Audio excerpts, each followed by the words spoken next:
Okay, gonna get started.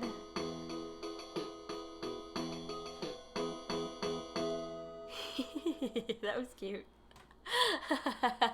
Good morning. Hello. I hope you're having a relaxing Sunday for those of you who are watching live, and for people who are going to be watching later. Uh, let's start this music again, just to have some background. But good morning. This is a new stream I'm going to do on Sundays. I'm not going to prepare for it like I do on my Wednesday stream. So if you're new to this, I'm typically streaming on Wednesday evenings at 5 p.m. I'm a little on the earlier side because I like to watch my friends on Twitch around 8 or 9 p.m. So I try to do my food streams and talking streams earlier in the day.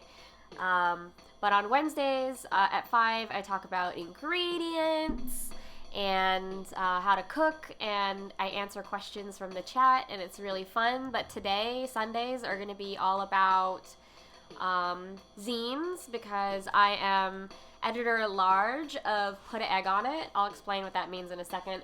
But this stream's going to be more about publishing and making things, and I don't know, any questions you have about this particular part of my life, because I collect zines, I read a lot of them, I go to a lot of zine fairs, when we were allowed to go to things, and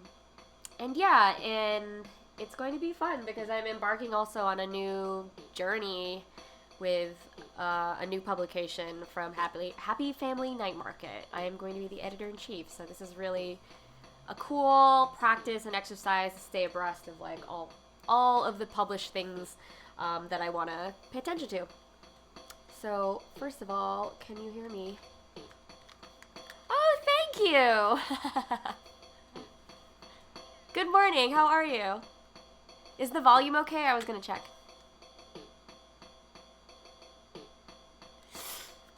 Yeah, it's fine. Yeah, hi. Cool.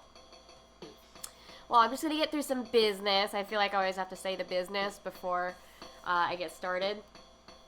But on last Wednesday, I talked about how to cook multiple dishes at once. So if you want to rewatch any of this stuff, you just click on the videos tab here on the Twitch page. We also talked about healthy, shelf-stable foods, how to use miso that isn't soup. And we always have this fun segment at the end of the stream where we pretend we're on Chopped and everybody in the chat says a bunch of ingredients, and we try to come up with new ideas on how to combine all those things, because it's really fun for me to think through it. But yeah, so just so you know, all the streams are here on Twitch for 2 weeks, and then they get archived on YouTube, youtube.com/JENNDLV. So you can subscribe there if you're not able to make it at 5 p.m. Wednesday or 12 p.m. Sundays today. But yeah, I'm a Twitch affiliate, so if you subscribe or attach your Amazon Prime account to this Twitch account, I get a little bit of affiliate money, which is nice. But I know Amazon is complicated, so no pressure. On Mondays, I upload skate videos to the internet. Wednesday, I already told you. Fridays is when Fun City, the podcast that I'm on, comes out every other week. And then all the other Fridays that we don't have an episode, we have our behind the scenes Inside Baseball podcast called Fun Chatty on the alternating Fridays. And today, this is a casual stream about zines and what else I'm reading. And then when it's nice out, sometimes I stream the sounds of my back patio and the BQE. It's relaxing. I don't know, for me it is. You're already on Patreon, but for those of you who aren't, I have a bunch of free stuff on Patreon. There's a pantry guide. There's a chart about egg replacements. There's a lot of stuff, but I always need guidance on what to cover next on the food stream and in recipes on Patreon, so always open to feedback on that. I totally understand a lot of you are going through financial hardship just like me, or getting laid off, so if you need to change your membership and you can't contribute in any way, just let me know and I'll still share free resources with you. And don't feel pressure, to give me money that you don't have. It's fine. But if you do feel like giving a tip, this is my Venmo here at Ramages.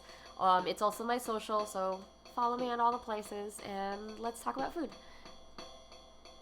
How do you do the Amazon thing? So on top of the video, I think there's a purple button above my head somewhere that says gift a sub or subscribe. But if you have Amazon Prime, you can you get a free Twitch subscription, and so you can gift that to any creator on Twitch, which is really fun. I also have an Etsy store. The button is below. What else? There's lots of fun stuff. But anyway, let's just talk about zines. So the first one I'm going to tackle, well, all of this was inspired by a talk I gave with Salty Studio, which is an event producer in the UK. And they asked me and Madison, who is editor-in-chief of Girl Squash magazine, to talk about international food magazines. And we had a really, really great talk, but there were so many other questions and, I don't know, a lot to say about the zine making process and publishing and curating stories that I felt like I needed to show and tell sort of what's in my library, and then answer questions and just keep sharing what other people are making so people keep making more zines, because I love them. I'm not going to go through all of these right now, but this is my stack of Put an Egg on It.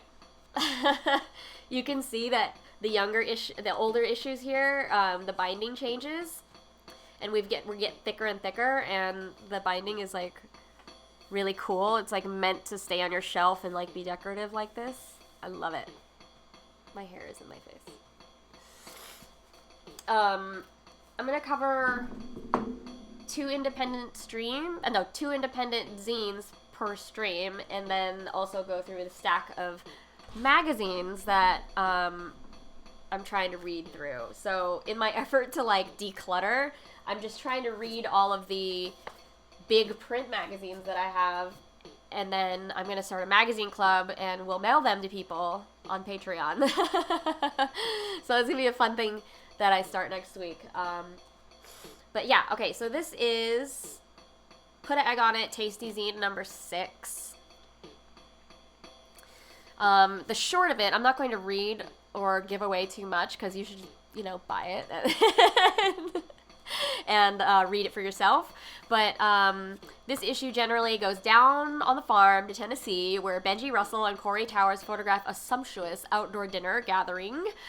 Jessica Craig Martin and Jack Shamama recount days of New York past, while Max Blagg writes of a surprising discovery in a slaughterhouse. Y'all. This issue also features Drew Mellon's painterly sardine photographs, as well as Messy Kitchen's Tasty Tips sandwiches. Tasty Tips and Sandwiches, excuse me. So this one's 52 pages. It measures 5 by 5 by 8.5. And the thing about Put an Egg on It, if you don't know who we are an irreverent zine printed all on green paper. It's about the communal joys of eating with friends and family, and sort of kind of an anti-aspirational publication. Like, we're not like a Goop of the world. We're more about being subversive, covering issues that a lot of food magazines won't cover. It's messy. We like real life. We like to tell it how it is. We love dirty dishes. We love contributors who are not professional journalists or professional chefs. And so we have this really wonderful balance between chaos and, and order, but also delicious. I don't know. Does that make sense? So I'm the editor-at-large, and I've been with them for maybe 5 years, 6 years. We actually don't know because because I just started contributing and glommed on, and then later they tacked the title onto me, and I was like, okay, I just haven't changed anything that I do. I help edit the recipes. I come up with the tips that are illustrated throughout all the pages. and help source stories, and sometimes I'll cook for the events that we photograph in here. I was just a fill-in-the-blank kind of a person, and now that means that I'm an editor-at-large. Which is technically in a newsroom, that means a roving reporter, someone who oversees certain sections and things like that. So, this is put egg on it, number 6. And we always have someone on the cover that's in the middle of biting something. Like you see this.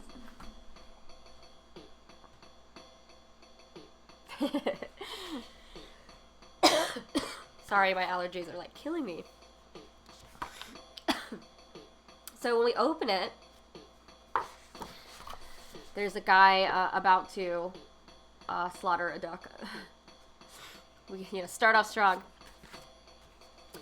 We also have a tip here at the bottom. Curb the curdle. Milk curdles at 180 degrees. So to prevent this from happening, stir in a pinch of baking soda before boiling to keep it from curdling, which is true. Yeah. I'll read you the editor's note from Ralph McGinnis. So the 2 founders of Put Egg on It are Ralph McGinnis, who does most of the visual identity.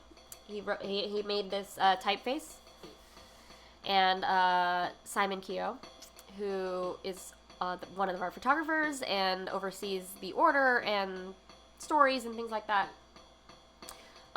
This magazine was founded in 2008 and was inspired by Diner Journal, Butt, which is a pink magazine, and Wet. I forget the tagline for Wet, but it was really funny. It was like something about bathe. It's a bathing magazine, so with a lot of butts. That's great. But I'll read you Ralph's welcome letter here. We can make sandwiches. A sandwich should pretty much always include salt and pepper. Po' boys are generally too expensive. In college, I daydreamed about bread because all I could afford was 99-cent bologna rolled up around a squirt of mustard. I prefer my sandwich bread toasted. I'll eat a sandwich without a second thought. Earl, my stepdad, used to make sandwiches with random leftovers. His favorite was mashed potatoes and lima beans with salt and pepper on oatmeal bread, which made me gag. Sandwiches can be disturbing, but life without them can be awkward and depressing. Cheese always demands consideration. In New Orleans, we say dressed rather than everything on it, which is so much more poetic. I agree with that. That's amazing. Yeah. So this one is from fall, winter 2012. And the way that we formulate the magazine is we pick a recipe theme first, and then we build the recipe section there, and then we build a photo shoot around a meal outside. It's usually a cookout, and then we do a feature called Dinner Conversation, where we make dinner for 3 artists from 3 different generations and record their conversation. And so we don't steer it in any way, but and food is in the background because they're meeting over dinner. But it's been pretty illuminating and amazing to hear artists exchange creative advice across generations and practices. So that's kind of why we do that, because it's I don't know, it's great. It's inspiring. I love it. Okay, this one has boobies. It's a comic by Bunny Matthews. I'm just going to describe it to you because I probably shouldn't show it to you. It's 2 very long-haired women in G-strings, and they're holding a very, very drippy submarine sandwich. 2 Bourbon Street strippers sharing a roast beef po' boy dressed, and they're both drooling. You have to buy this magazine to look at it. We also have a tip here. It says, cook or soup or stew inside of a pumpkin instead of a pot. Start the meat and veggies on the stove, then pour them in a scooped out pumpkin, cover and cook for a couple hours in the oven. Hi, Martin. We also recommend like vintage products.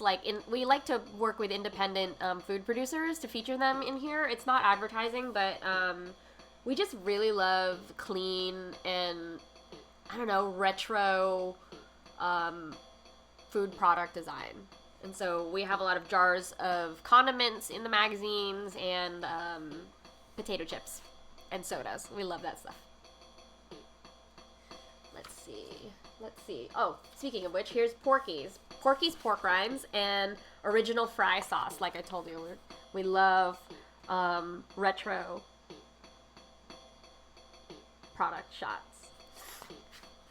And I think, you know, having it on green paper is A, unique, and B, the photography looks it looks otherworldly. It looks like it's from another age, you know. And even though we've newly printed these, it's really cool.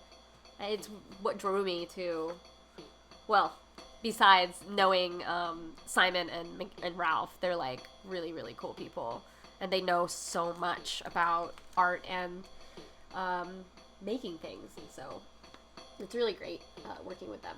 We have a feature called Munch About, where we ask an artist or a chef to walk us around a neighborhood and give us suggestions. So this one is from Gabe Soria, and this is about New Orleans in the French Quarter. Yeah. Well, not the French Quarter, but it's New Orleans. Ah, need to go back. It's so good. We love dirty kitchens. Love them so much. What else? Oh yes, this one's epic.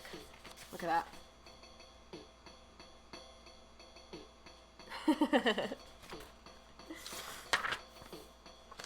So we have whole photo spread here of messy kitchens. Then we have long form essays. This one's about smoked eel. And then this one is about a little lamb. Fancy. Okay.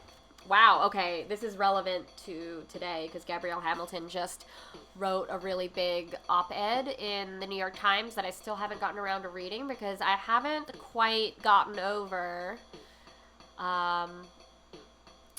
This is really complicated because Gabrielle Hamilton was like a hero of mine. She wrote this wonderful, wonderful memoir called Blood, Bones, and Butter, which was touted by Anthony Bourdain. Like, he loved her restaurant, and he loved her. And I sort of, when I read her book, Blood, Bones, and Butter, I wasn't sure if I wanted to be a chef or if I wanted to be a writer. And she wrote this whole book illustrating that you can be both. And I've been trying to be both, and this quarantine has forced me more into my writing seat, which I'm kind of grateful for because I feel like I've been plugged up recently.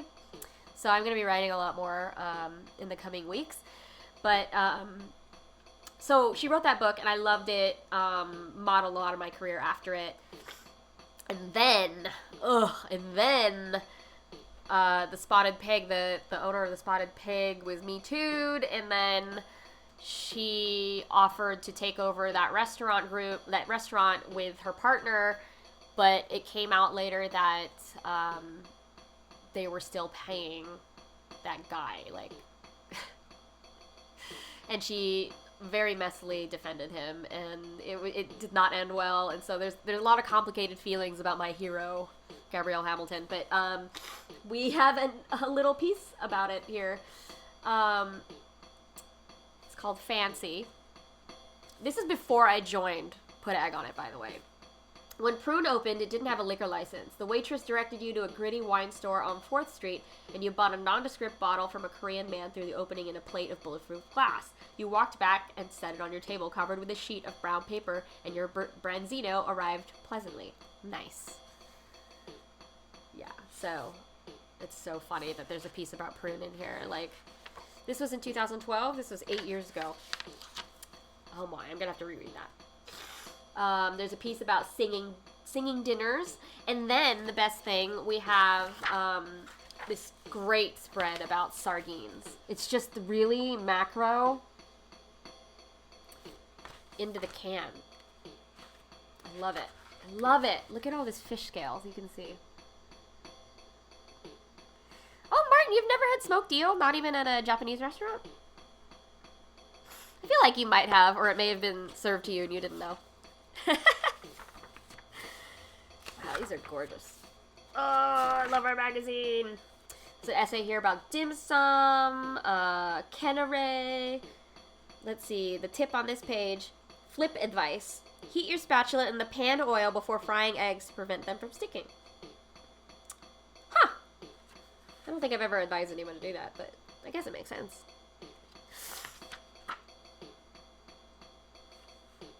Oh, here. This is from the beginning of the issue, there was a guy about ready to slaughter this duck. And then there's a feature here called Duck, Duck, Goose Stew, Liberty by Benji Russell. Yeah, so there's a whole spread here of making the duck stew. And then we love these huge spreads of people enjoying food together, the meal coming together, and then, like, eating. Yeah, I love this. Everybody's sitting on hay bales. Oh, I can't wait for the day I can cook again for people. Oh, this is such a great shot. Don't you miss watermelon? I want watermelon. Okay, and so I said earlier that we build issues on recipe themes, and so this one was sandwich. That's why the editor's note at the beginning was all about sandwiches. So we got recipes for kale, avocado, and almond butter sandwich. Whoa. We got a milanesa here. Rye oatmeal bread. The best sandwich I've ever eaten. Okay, let's read what's in that one. Portobello mushroom, red wine, soy sauce, asparagus, spinach, palm full of walnuts, salt, and buns. Oh. Andrew Field, thank you for that. Oh, there's a tip here at the bottom. A salt and splattery. Add a pinch of salt to the pan before frying bacon to prevent hot fat from splattering. Also, another way to prevent that is your heat shouldn't be too high anyway if it's splattering at you. Or online you can buy a splatter guard. It's basically a mesh disc that you put on top of the pan. It's not quite a lid, but it helps. Used to have one. Let's see what else we got. Pork chow mein sandwich. I've done that before. It's mostly been leftovers. I haven't, like, sought out to make chow mein for it. We also have a pepper and egg sandwich, and then something called a calliope. 3 centiliters Del Maguey Vida Mezcal, 2 centiliters Saint Germain, 2 centiliters Pontimes, 2 centiliters fresh lime juice. Oh, I see. Combine all ingredients in a shaker, shake with ice. Okay, double strain, no garnish. Pair with a grilled shrimp torta. That's why this recipe's in here. I was like, oh, cool. What else we got? We got Chipotle lentil vegan burgers. A sandwich that just says bread, cheese, any all leftovers. Slow roasted pork Sammy. Lobster roll with Old Bay and celery. Dang. And then our last tip of the issue here, it says cold, dark, and spicy. Store spices in a cool, dark place. Humidity and heat cause them to lose their flavor, which is true. Spices, when they're still in the whole seed format, have volatile oils on the inside. And so when we crack them open, the oils get exposed. And then when we heat them up a little bit more, the oils start to leave the seed husk. So keep them in a dark place and grind your spices fresh if you can. But if you can't, that's okay. I have a mortar and pestle like right by my stove, so I'm able to just grind my pepper right away before I use it. And at the end, we always talk to a chef and do a little profile there. And then we end with a picture of inside or the outside of someone's fridge. And then Ralph always has an illustration on the back. I love this. Okay, so this is Put an Egg on It, number 6. It is currently in our store, I believe, for $7. Yeah. So I don't have issues 1 through 5. I think I have issue 1 somewhere in the house. It's a pamphlet. So it's very easy to lose. What else are you all reading in the chat? Like, let me know. I want to hear what you're reading. It doesn't have to be a zine. It could be, you know, mainstream. Before I get into my other zines. What are you reading? What's the last thing you read? I'm currently, book-wise, I'm still reading, The Horologicon, which is, disused or forgotten words sorted by time of day. And so it starts in the morning and it explains, like, what are these words for waking or the feeling of waking. Zwatter is like you're half asleep, still in bed. You're reading, okay, Martin is reading lots of New Yorker, very indie underground zine. They keep arriving. Just kidding. Okay, let's change the music, and I'll put an egg on me, and I'll move on to my other little zine that I want to talk about. Oh, too much. No, you know what? I'm just gonna do this, and we're gonna... Yeah. Oh, you only have a digital subscription, and you still have a big pile in your closet somewhere. Haha. So online, I just read, I'm so, like, out of touch, even though I'm in food media, like, it's really hard to keep up with everything, but I just caught up with, Priya Krishna's article in the New Yorker about chonk, Choonk. I'm sure I'm saying that wrong, but it's basically Indian spice infusion that enlivens most anything, and there's a recipe here for, ghee, where you have like toasted cumin seeds, red chilies, and like paprika or cayenne pepper with a pinch of asafoetida, and I'm gonna make some of that later. I'm very excited. You basically like drizzle it on dal, drizzle it on soup, drizzle it on vegetables. So I'm excited to do that. What else am I reading? I'm also reading Noma's fermentation blog about making tea edible. So Lafette is Burmese tea, like fermented Burmese tea. But Noma is trying to figure out, can they ferment other kinds of leaves the same way? So I'm reading through this experiment they did in 2017 where they are trying to ferment black currant leaves and beech tree leaves to make this very similar like Burmese condiment. And I'm making my first batch of green tea Lafette, and then I'm gonna try to do apple leaf and peach leaf, hoping that I don't poison myself. Because peach leaves can be toxic if you don't cook them first. So I'm going to make sure that I cook them thoroughly before consuming them. Oh, thanks for subscribing, Hila! Dang! It's very nice of you. Martin says the first ghee I made in college and it had wheat in it. Oh, goodness. Goodness. But yeah, I read a lot of technical things online.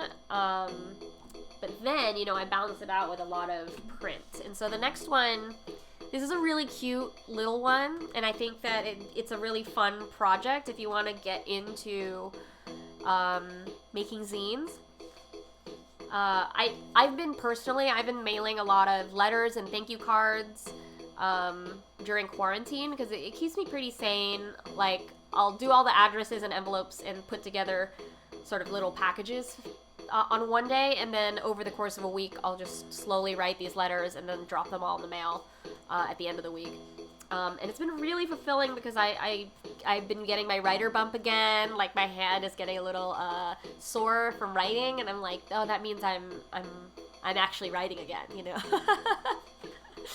But I got this little baby zine from I have several of hers, but I'm just gonna show you one today.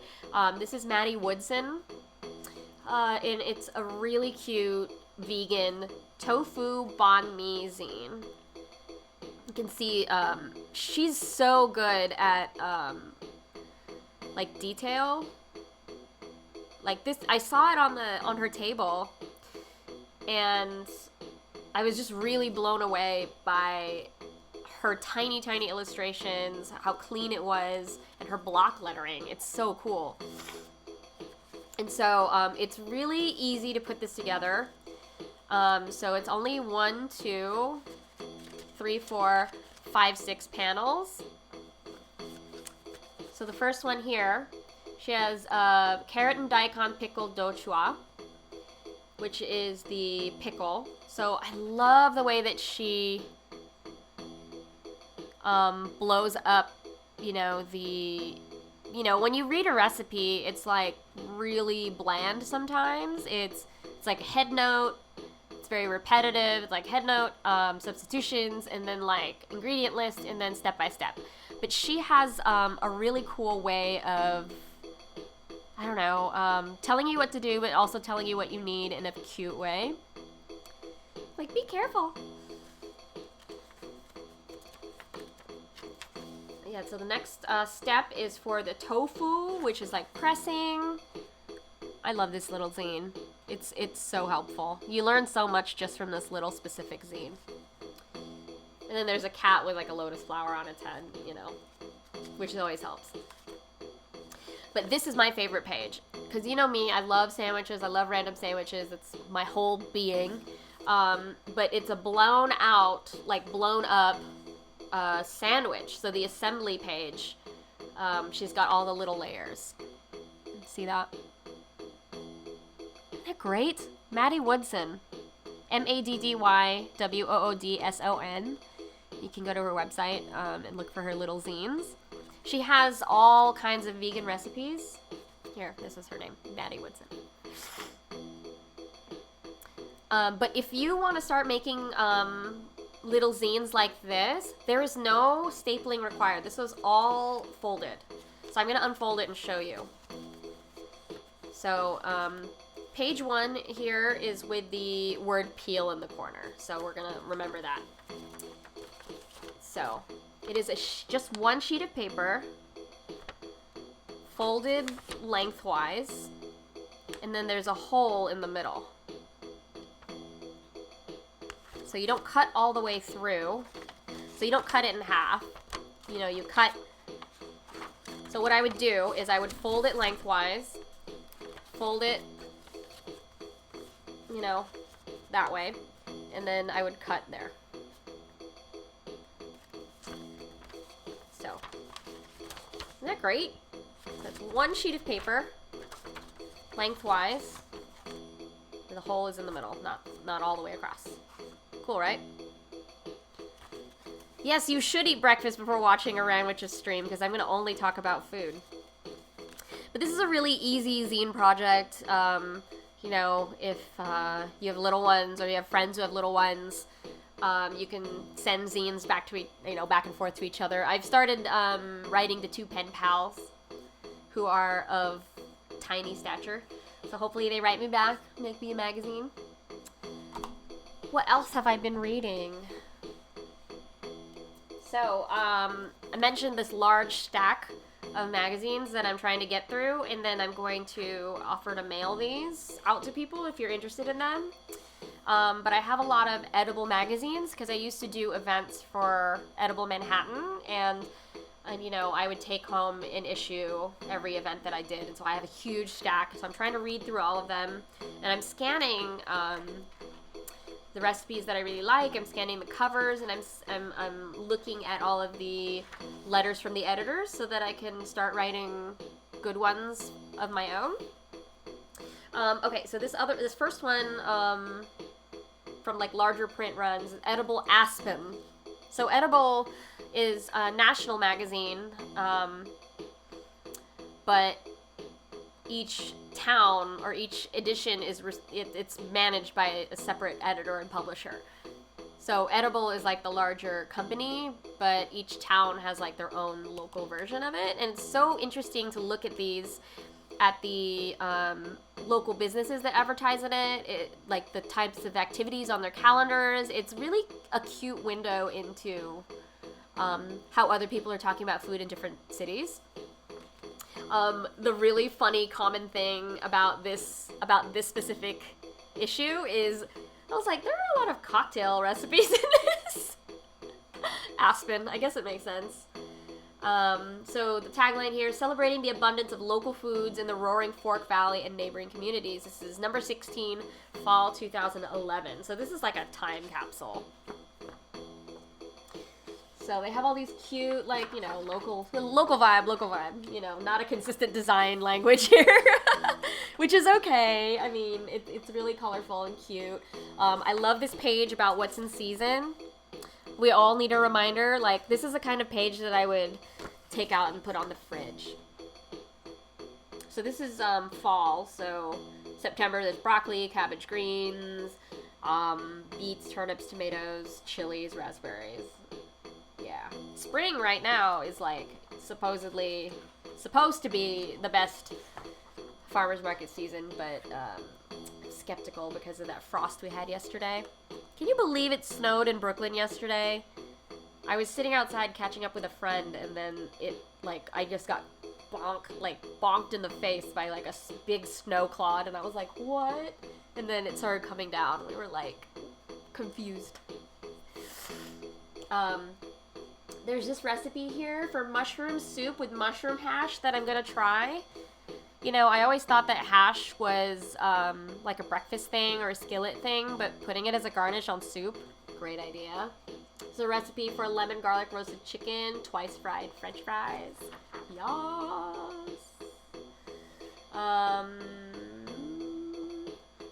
Let's see. There's whiskey and peaches. There's like the tasting notes of like why does that combination work, and there's a recipe here for peach whiskey sour, hot buttered peach. I love hot buttered rum, so hot buttered peach sounds really good too. Peach infused bourbon Manhattan. Ooh, summer, give me some peaches. Know your farmers. Like, I love this little profile of local farmers in Colorado. Restaurant feature on Cash Cash. Oh, this is one of my favorite soups, actually. Vichyssoise à l'ovage. So vichyssoise is a fancy word for cold potato soup.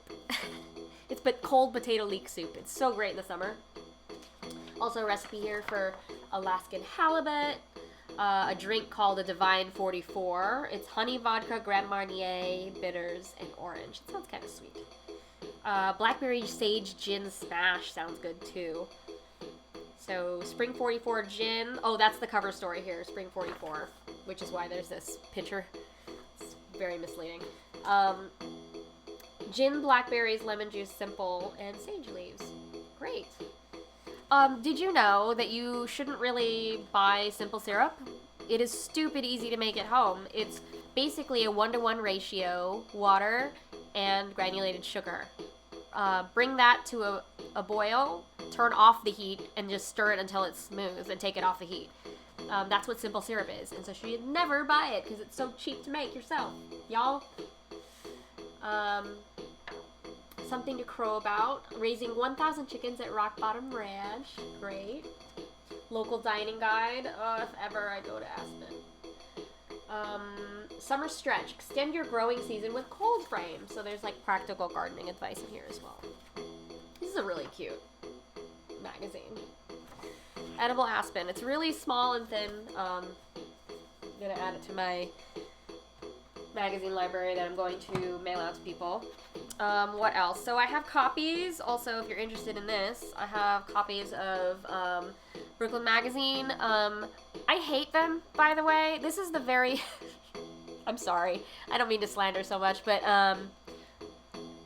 this magazine has my very first, that I was supposed to be paid for, print feature. I have a feature in here about what's in a menu, Jenn Vega on the intersection of fields and foods. It's about catering. But these people never paid me for that piece. So I have copies of the magazine if you are interested in reading it.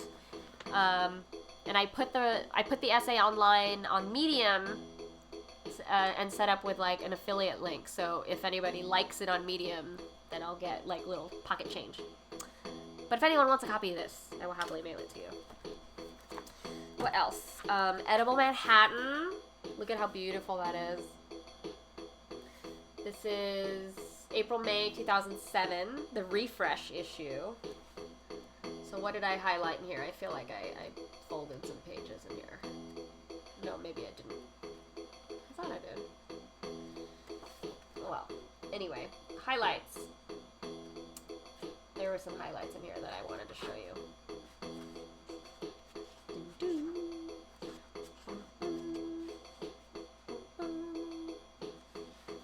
Oh, there's a story in here about Saxon and Parole.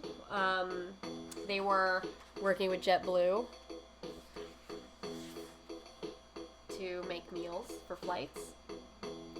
Oh, this is another book that I'm listening to. So I started getting into audiobooks. I'm listening to Charles Spence, who is a professor at the Oxford Cross-Modal Research Laboratory, where they study all of the external factors of eating. And I know, that's a lot. But he was saying that flying, like being in a plane, your taste buds get dampened. And so a lot of foods that you get served are saltier, crunchier, more seasoned than normal, because you won't really be able to taste as much when you're up there, and so everything is a little over salted, which is crazy. Didn't know that sound of a plane and atmosphere could alter your taste buds that badly. Rogue Spirits. I feel like there was one more thing I wanted to show you in this.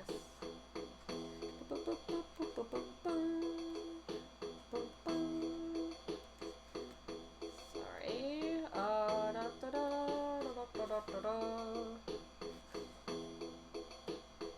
It has to be in here.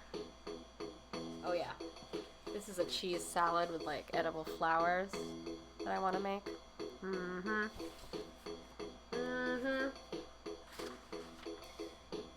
Yeah, chicories. Okay, charred farm beyond chicories with citrus vinaigrette and catapano peconic bell. Sounds good. Yeah, there's another page in here. What's in season? So April, May. Now we should be getting asparagus, bok choy, top soy, collards, escarole, radicchio at the farmer's market. Peas, new potatoes. Oh, yum. Yum. What else? Oh boy, there's a big feature in here about the presidency meeting for Long Island farmers. Ay, ay, ay. Ay, ay, ay. Okay, and there's a big feature on my friend Chitra from Bangalore to Brooklyn. She wrote this book called Vibrant India that I love. And she also has a product line of things at Whole Foods that you can buy called Brooklyn Deli, Delhi. And she sells achar, simmer sauces, curries. She's really wonderful. But yeah, this is the issue of Edible Manhattan. We got Edible Reno Tahoe, giant sausages on the front. Look at this doggo. Love this doggo.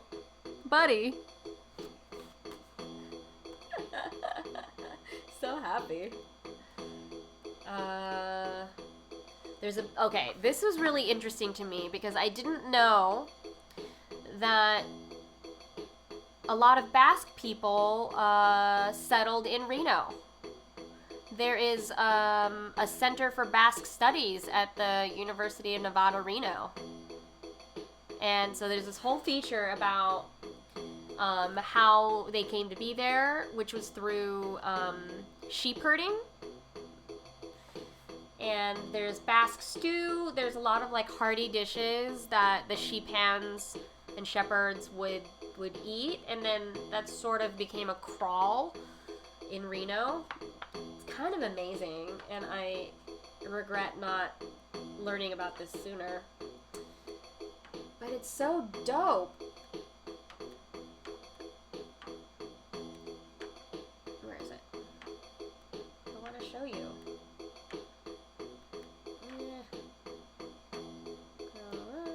Okay. Where is this large feature that I want to show you. Bask in the glory.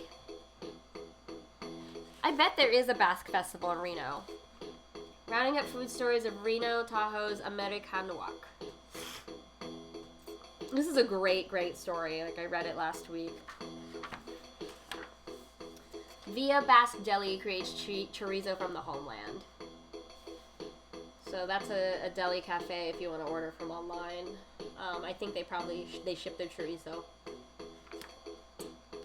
Pecan punch. This is something that I really want to try. So, pecan punch. La la la la la la. What's up with the name? Down south in the Caribbean, the word pecan means cheeky or a bit of gossip, which is an apt description of how it affects people. The drink's key ingredient, Amer Pecan, is named after Gaetan Picon, who invented the spirit in 1837. This beverage has a sweet, burnt orange flavor and a slight herbal bitterness that comes from gentian root and chichona bark. Less an ally now in the fight against malaria, Amer Pecan still serves as an excellent digestif and aperitif. Though not as legendary as its French cousin absinthe, Amer Pecan is one of the many lost ingredients over which romantic mixologists lament. Inexplicably, the House of Pecan produces and distributes it only in France and parts of Europe, including the Basque lands. Fortunately for us in the American West, Torani stepped up with a reformulation that has a distinct orange note, high alcohol content, and a nice bitter finish. So, pecan punch. Don't worry, I scanned this recipe, so we'll make it someday. 2 ounces Amer Pecan, ½ ounce grenadine, ½ ounce brandy, ½ ounce lemon juice, splash of soda, and the lemon peel. Shake first 4 ingredients over ice, and then pour into a glass, give it a float of soda, and twist. As eminently drinkable as these are, many will tell you more than 3 may be perilous. It's great. Yeah, here we go. University. Okay, calling all bibliophiles and gastronomes. A treasure trove of Basque cookbooks awaits you at the Center for Basque Studies. University of Nevada, Reno. Curious about Basque cooking? UNR's Basque Studies Library holds an extensive selection of Basque cookbooks available for free public checkout. I wonder if they have scans of this stuff. Cool. So cool. If you'd like to read this issue, I will mail it to you. There's also a roasted root gratin recipe in here. Salted salmon, Russian beet salad. Ugh, I know, I'm hungry. I need to eat lunch too. What are y'all gonna have for lunch or for breakfast? Are they covered in sauces? What do you mean?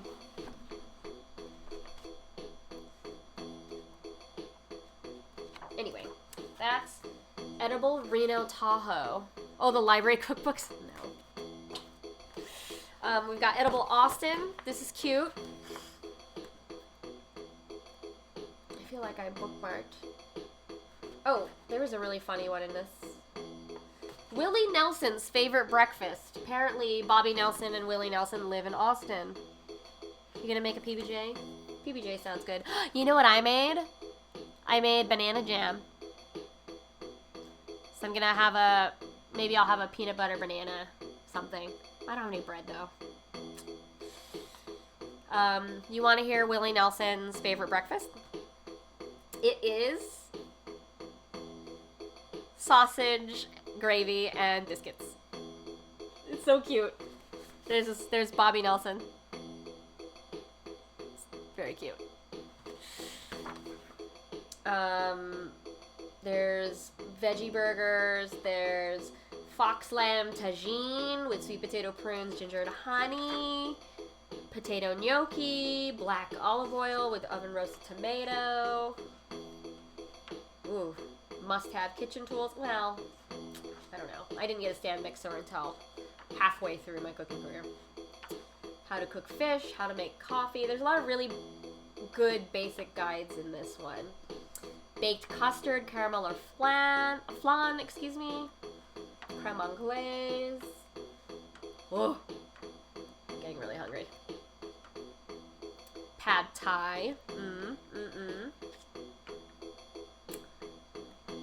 But yeah, that's Edible Austin.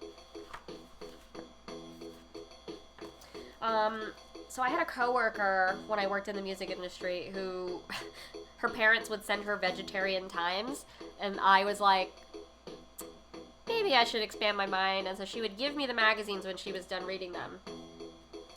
And, you know, there is a lot of like woo-woo, you know, hippie stuff in here, but there are some good ideas.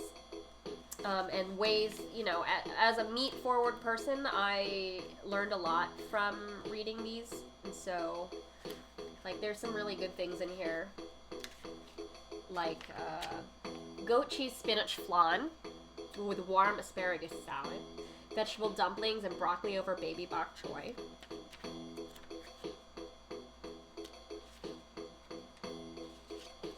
Let's see. Here's another one.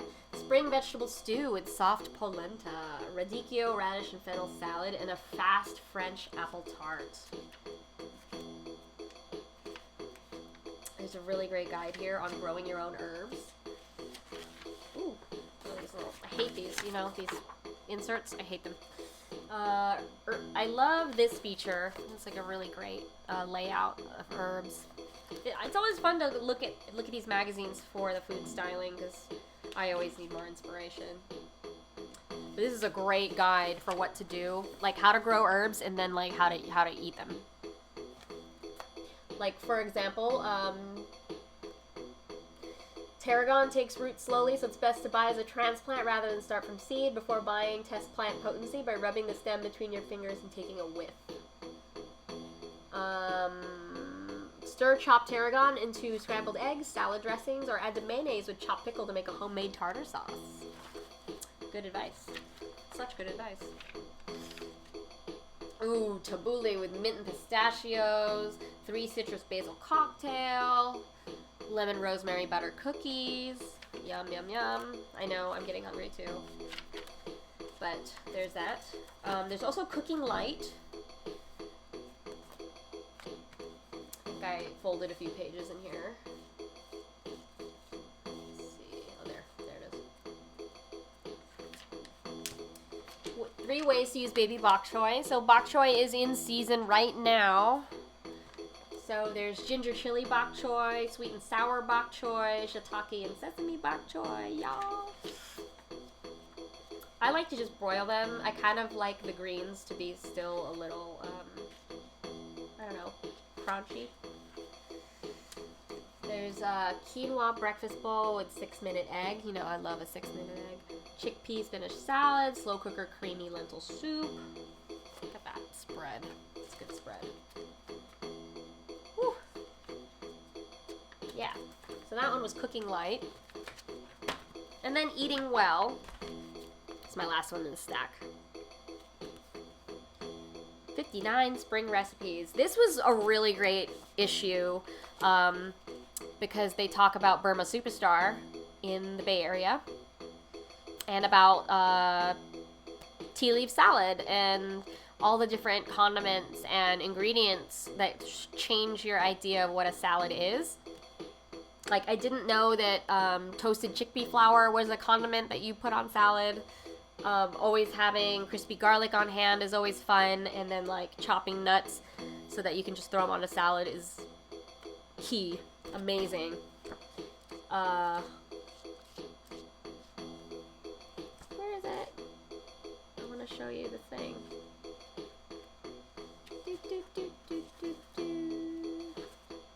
Oh, this is a great spread. It's called Dress Your Greens.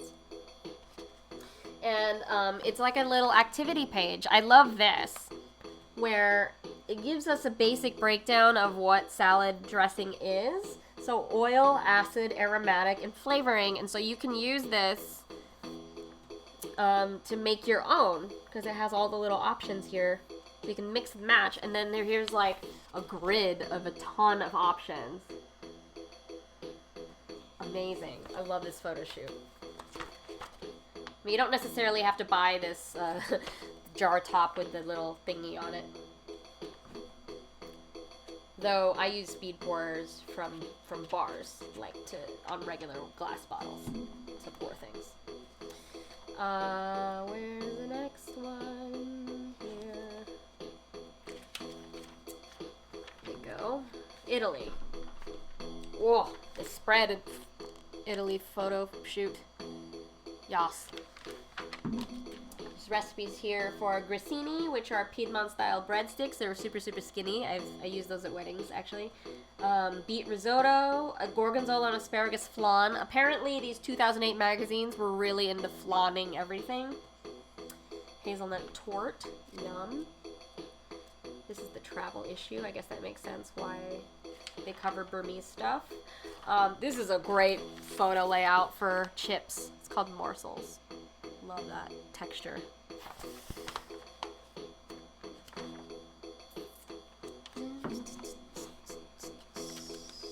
The Global Pantry. This is like illustrations of really great international food products. Yes, yes. More illustrations, please. Yeah, so that is Eating Well. This is the stack of magazines that I read last week. I didn't really get to read much this weekend, but I'll make up for that this afternoon. But does anyone have any questions about zines or publishing or what I do with Put an Egg on It? It's been fun hanging out on a Sunday. Maybe next time I'll make tea. But yeah, the two zines that I covered today were two independent zines. Were Put an Egg on It issue number 6. It's available at putaeggonit.com for $7. We're still shipping, so that's great news. And then I have a tiny, tiny zine from Maddy Woodson for Tofu Banh. Very, very good little zine. And if you want to make your own, like, tiny zine like this, again, it's the full sheet of paper, folded in half lengthwise, and then you can you know, fold it in half and then fold it in half to make your guidelines, and then you cut the tops of the middle two panels so that you can stand it out like this. So it becomes a little book for you. Isn't that great?